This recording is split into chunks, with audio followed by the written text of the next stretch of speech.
একটানা ৩ দিন দুর্যোগ। বৃহস্পতিবার দক্ষিণবঙ্গের কোন কোন জেলায় বৃষ্টির সম্ভাবনা? কলকাতার আবহাওয়া নিয়ে রইল বড় আপডেট। নমস্কার বন্ধুরা, আপনাদের সকলকে স্বাগত জানাচ্ছি আমাদের বাংলা খবর ফেসবুক পেজে। বন্ধুরা, এই মুহূর্তে আপনাদের সামনে হাজির হয়ে গেলাম আজকের আবহাওয়ার বিশেষ আপডেট নিয়ে। বসন্ত শুরু হয়ে গেলেও বৃষ্টি পিছু ছাড়ছে না। রাজ্যে নানা জেলায় ভিজছে সকাল থেকে, আকাশের মুখও ভার। কতদিন পর্যন্ত চলবে এই বৃষ্টি, জানালো আবহাওয়া অফিস। বসন্ত শুরু হয়ে গেলেও বৃষ্টি পিছু ছাড়ছে না। আজ অর্থাৎ বুধবার থেকে ঝড় বৃষ্টির পূর্বাভাস ছিল আবহাওয়া দপ্তরের পক্ষ থেকে।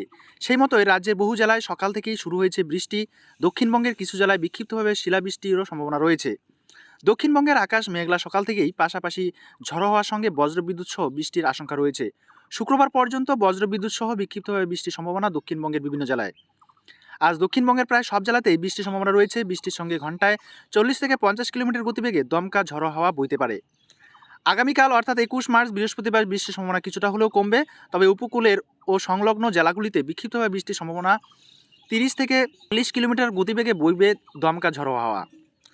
বজ্রবিদ্যুৎ সহ দু এক জায়গায় হালকা থেকে মাঝারি বৃষ্টির সম্ভাবনা রয়েছে। নদিয়া, মুর্শিদাবাদ, বীরভূম এবং উত্তর ও দক্ষিণ 24 পরগনা বৃষ্টির সম্ভাবনা বেশি রয়েছে। 22 মার্চ অর্থাৎ শুক্রবার বজ্রবিদ্যুৎ সহ বৃষ্টির পরিমাণ কমবে। হালকা ঝড়ো হওয়ার সঙ্গে বৃষ্টির সম্ভাবনা উত্তর ও দক্ষিণ 24 পরগনা, নদিয়া ও মুর্শিদাবাদে। বজ্রবিদ্যুৎ সহ হালকা থেকে মাঝারি বৃষ্টির সম্ভাবনা রয়েছে কলকাতাতেও। দমকা ঝড়ো হওয়া বাতাস বইতে পারে। শুক্রবার পর্যন্ত বিক্ষিপ্ত হয়ে বৃষ্টির পূর্বাভাস রয়েছে শহরে।